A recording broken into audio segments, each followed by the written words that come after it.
আজকের এই ভিডিওটি বাংলার বাড়ি দ্বিতীয় কিস্তি নিয়ে। বাংলার বাড়ি প্রকল্পে আগের সরকারের আমলে মোট ধার্য হয়েছিল 1,20,000 টাকা করে। প্রথম কিস্তির টাকা অর্থাৎ 60,000 টাকা ইতিমধ্যে পেয়ে গিয়েছেন।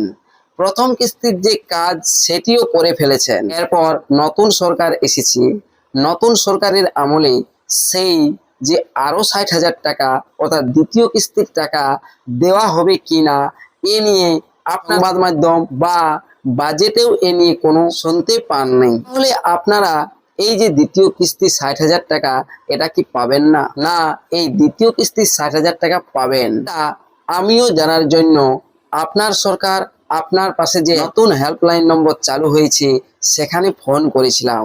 ওনারা আমাকে কি বলল সেই কল রেকর্ডিংটিও আমি আপনাদেরকে এই ভিডিওতে শোনাবো। তার আগে আমি এই ভিডিওতে আপনাদেরকে বাজেটে কি উল্লেখ ছিল বাংলার বাড়ি নিয়ে এবং নতুন যে হেল্পলাইন নম্বর চালু করা হয়েছে সেই নাম্বারটি কোন নাম্বারটি আপনারাও এই নাম্বারে কল করে জানতে পারবেন। এই সমস্ত তথ্য দেখাবো।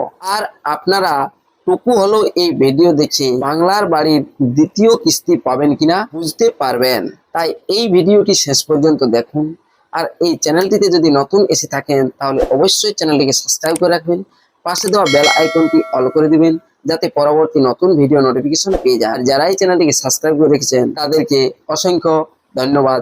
চলুন বাংলার বাড়ি দ্বিতীয় কিস্তির এই ভিডিওটি দেখে নেওয়া যাক। তার আগে আমি আপনাদেরকে বলি, এই যে বাংলার বাড়ি প্রকল্পটি রাজ্যে নাম দেওয়া হয়েছিল এ রাজ্যের মুখ্যমন্ত্রী দিয়েছিলেন। আর আপনারা যারা প্রথম কিস্তির টাকা পেয়েছেন তাহাদের 2022-23 সালের প্রধানমন্ত্রী আবাস যোজনার লিস্টেই নাম এসেছিল। এখানে রাজ্য কেন্দ্রের কিছু সংঘাতের জন্যই যে নিজে থেকেই এই টাকা দিতে চেয়েছিলেন, সেখানে আপনাদের নাম এখনো জলজল করছে। সেটাও আমি এই ভিডিওতে আপনাদেরকে দেখাবো যে কিভাবে আপনারা সেটি চেক করে দেখবেন। চলুন তাহলে আর কথা না বাড়িয়ে ভিডিওটি শুরু করা যাক। প্রথমে গুগলে গিয়ে সার্চ করছি ফাইন্যান্স ডিপার্টমেন্ট। ফাইন্যান্স ডিপার্টমেন্ট এই অফিসিয়াল ওয়েবসাইটে যাওয়ার কারণ, উদ্দেশ্য সমস্ত কিছু আপনারা জানতে পারবেন। তবে দেখুন, এই অফিসিয়াল ওয়েবসাইটে যাওয়ার আগে এখানে দেখতে পাবেন finance.wb.gov.in অফিসিয়াল ওয়েবসাইটের লিঙ্কটি। এই যে অফিসিয়াল ওয়েবসাইটের লিঙ্কটি রয়েছে এই লিঙ্কে ক্লিক করবেন। ক্লিক করার সাথে সাথেই চলে আসবেন ফাইন্যান্স ডিপার্টমেন্টের অফিসিয়াল ওয়েবসাইটে। এই অফিসিয়াল ওয়েবসাইটে দেখবেন ডান দিকে লেখা রয়েছে বাজেট বলে অপশনটি। এই বাজেট যে লেখাটি এসেছে এই লেখাটিতে ক্লিক করতে হবে। দেখুন, আমি এই বাজেট যে লেখাটি রয়েছে এখানে ডান দিকে দেখুন নিউ অপশন একটুকু আসছে আবার চলে যাচ্ছে, এই লেখাটিতে ক্লিক করব। এই লেখাটিতে ক্লিক করতেই 2026-27 যে বাজেটটি হয়েছে, বাজেটে কি কি আছে সমস্ত কিছু এখান থেকে দেখতে পারবেন। দেখুন এই যে বাজেট লেখাটি, এই বাজেট লেখাটিতে ডান সাইডে দেখতে পাচ্ছেন, এই লেখাটিতে ক্লিক করে দিলাম। ক্লিক করার সাথে সাথেই এই যে পরবর্তী পেজে চলে আসবেন। এখানে দেখুন বাম দিকে লক্ষ্য করবেন বাজেট স্পিচ দুটো ভাষায় রয়েছে, একটি ইংরেজি আর একটি বাংলা। নিচে রয়েছে বাজেট স্পিচ ইন বেঙ্গলি। এই বাজেট স্পিচ ইন বেঙ্গলি লেখাটিতে ক্লিক করব আর বাজেটের যে বইটি সেটি ডাউনলোড করে নিচ্ছি। দেখুন আমি ডাউনলোড করার পর আপনাদেরকে দেখাচ্ছি কয়েকটা পয়েন্ট। এই যে ডাউনলোড হয়ে গিয়েছে পশ্চিমবঙ্গ বাজেট 2026-27 দেখতে পাচ্ছেন। নিচের দিকে চলে আসবেন। নিচের দিকে এসেই আমি আপনাদেরকে প্রথমে এই পয়েন্টগুলো দেখাচ্ছি, কল রেকর্ডিং অবশ্যই শোনাবো। দেখুন এই যে দেখতে পাচ্ছেন যতগুলো বাজেটে কথা উল্লেখ রয়েছে সমস্ত কিছু রয়েছে। তবে এখানে দেখুন কয়েকটা পয়েন্টের মধ্যে রয়েছে সরকারের উপর জনসাধারণের আস্থা ফিরিয়ে আনার উদ্দেশ্যে রাজ্য সরকার নাগরিকদের কাছে পৌঁছতে আপনার সরকার আপনার পাশে নামে একটি নতুন উদ্যোগ নিয়েছে, যাতে তারা এই যে নাম্বারটি দেখতে পাচ্ছেন টোল ফ্রি নাম্বার, এই নাম্বারে সমস্ত অভিযোগ নিষ্পত্তি হবে।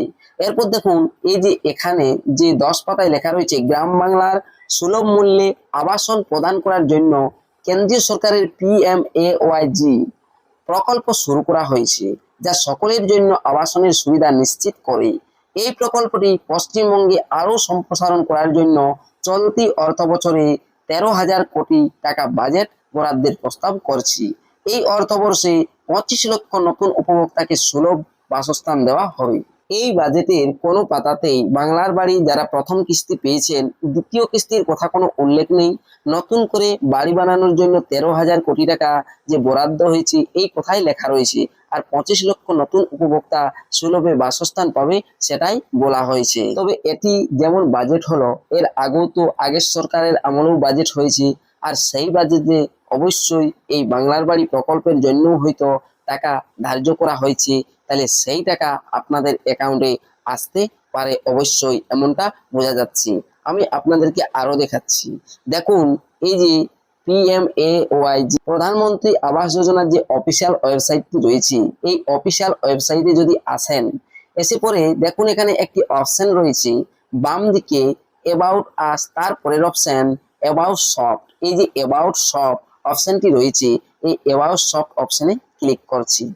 এই অপশনে ক্লিক করতেই দেখুন তিনটি অপশন দেখতে পাবেন। দেখুন এখানে তিনটি অপশন চলে এসেছে, ডাটা এন্ট্রি, রিপোর্ট আর অ্যাপটিউ ট্র্যাকিং। মাঝে যে অপশনটি রয়েছে রিপোর্ট, এই রিপোর্ট অপশনে ক্লিক করবেন, বা আমি এখন ক্লিক করে দিলাম। ক্লিক করার সাথে সাথেই পরবর্তী পেজে চলে যাব। দেখুন এখানে চলে এসেছে পরবর্তী পেজটি। এখানে নিচের দিকে চলে যাবেন, একদম নিচের দিকে। আমি আপনাদেরকে সেটাই দেখাচ্ছি। নিচের দিকে গিয়েই দেখতে পাবেন যে অপশনগুলো আমি দেখাচ্ছি আপনাদেরকে, এখান থেকে আপনাদের নাম খুঁজে পাবেন প্রধানমন্ত্রী আবাস যোজনায়ও। 2022-23 সালে আপনাদের এই নামগুলো আগেই হয়েছিল লিস্ট, সেগুলো দেখতে পাবেন। সেটাই আমি আপনাদেরকে দেখাচ্ছি। দেখুন এখানে অপশন রয়েছে সেটি হচ্ছে এইচ অপশনে, এইচ, তাই আমি এইচে চলে যাচ্ছি। এগুলো তো EFG তারপরে এইচ আসবে। দেখুন আমি এইচে তাই চলে যাচ্ছি। এইচে লেখা রয়েছে social audit, social audit report. দেখুন 1 নম্বরে লেখা রয়েছে বেনিফিশিয়ারি ডিটেলস ফর ভেরিফিকেশন। এই বেনিফিশিয়ারি ডিটেলস ফর ভেরিফিকেশন এই অপশনে ক্লিক করবেন। দেখুন আমি এই অপশনে ক্লিক করে দিয়েছি। এই অপশনে ক্লিক করার সাথে সাথেই আপনার সামনে যে পেজটি চলে আসবে সেটা এখানে দেখতে পাবেন। কি রয়েছে? অল স্টেট, অর্থাৎ এখান থেকে স্টেট সিলেক্ট করে নেবেন। রাজ্য, দেখুন আমি এখানে অল স্টেট এই যে লেখাটি রয়েছে এখানে সিলেক্ট করে ওয়েস্ট বেঙ্গল সিলেক্ট করে নিচ্ছি। দেখুন এই যে এখানে ওয়েস্ট বেঙ্গল লেখা থাকবে অবশ্যই, সেই ওয়েস্ট বেঙ্গল যেখানেই লেখা দেখতে পাবেন ওয়েস্ট বেঙ্গল লেখাটিতে ক্লিক করে দিবেন। ক্লিক করার পর দেখতে পাবেন পরবর্তী যেটি পেজটি সেটি এইভাবে আসবে। আপনাকে সিলেক্ট করতে হবে সেটি হচ্ছে কি না জেলা।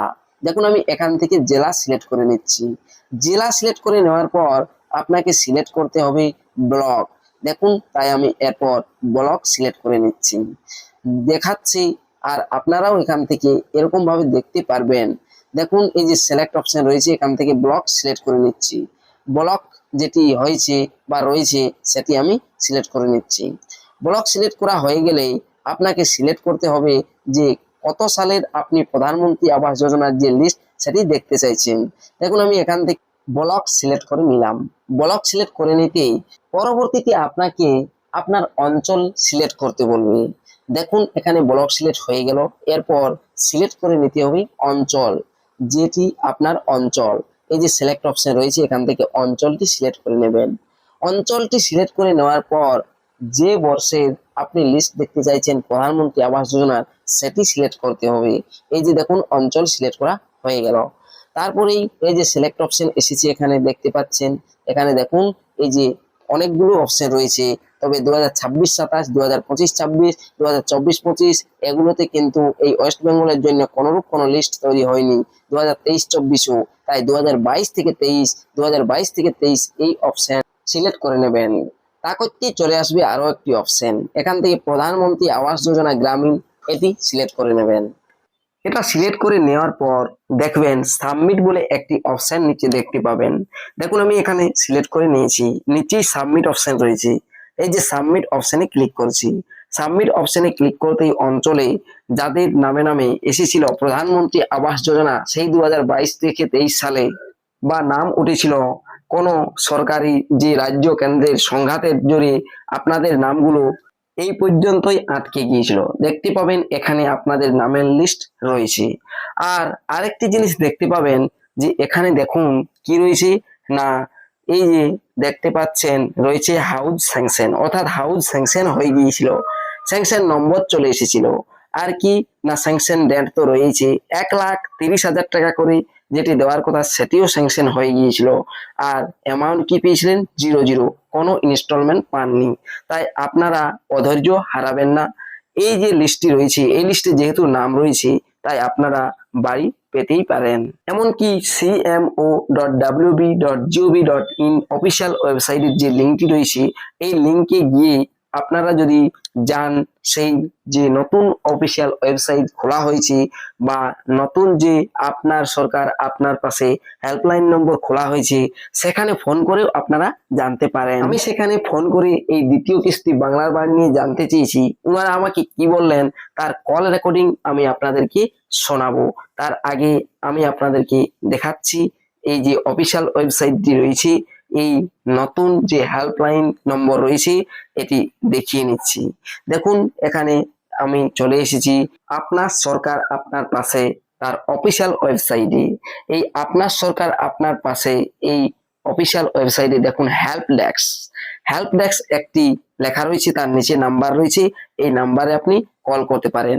তবে প্রথম অভিজ্ঞতা আমারও, বা প্রথম এই নতুন সরকারে প্রথম হেল্প ডেস্কে কল করলাম, আর প্রথম কলেই কলটি ধরেছেন ওনারা, আর আমার সাথে কথাও বলেছেন। আমি আপনাদেরকে শোনাচ্ছি। নমস্কার, আপনার সরকার আপনার পাশে হেল্পলাইন, আপনাকে কিভাবে সাহায্য করতে পারি? হ্যাঁ স্যার, বলছিলাম যারা ওই বাংলার বাড়ির প্রথম কিস্তি পেয়েছে, দ্বিতীয় কিস্তি কি পাওয়া যাবে? নিশ্চয়ই পাওয়া যাবে স্যার। স্যার, আমি জানতে চাইবো আপনি কি মানে যোগাযোগ করেছিলেন আপনার পঞ্চায়েত অফিস বা ব্লক অফিসে যে কবে পাওয়া যাবে?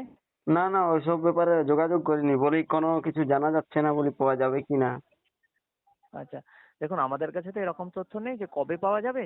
আপনি যখন প্রথম কিস্তি পেয়েছেন আপনি দ্বিতীয় কিস্তি নিশ্চয়ই পাবেন। সেক্ষেত্রে আমি আপনাকে জানাতে চাইবো, প্রথম কিস্তি যে পেয়েছেন তার যদি কোনো নথিপত্র থাকে সেগুলো নিয়ে আপনার লোকাল পঞ্চায়েত অফিস অথবা ব্লক অফিসে গিয়ে যোগাযোগ করবেন, তারা আপনাকে নিশ্চয়ই জানাতে পারবে। ঠিক আছে। ঠিক আছে, ধন্যবাদ স্যার। আপনার সরকার আপনার পাশে কল করার জন্য। আপনার দিনটি শুভ হোক। তাহলে দ্বিতীয় কিস্তির টাকা বাংলার বাড়ির পাবেন কিনা আপনারা বুঝতে পেরেছেন। অবশ্যই এই দ্বিতীয় কিস্তির টাকা পাওয়ার সম্ভাবনায় বেশি রয়েছে, যেহেতু সরকারি প্রকল্প কবে পাবেন এ নিয়ে কোনো অফিসিয়াল আপডেট নেই, তাই আমি আপনাদেরকে জানাতে পারলাম না।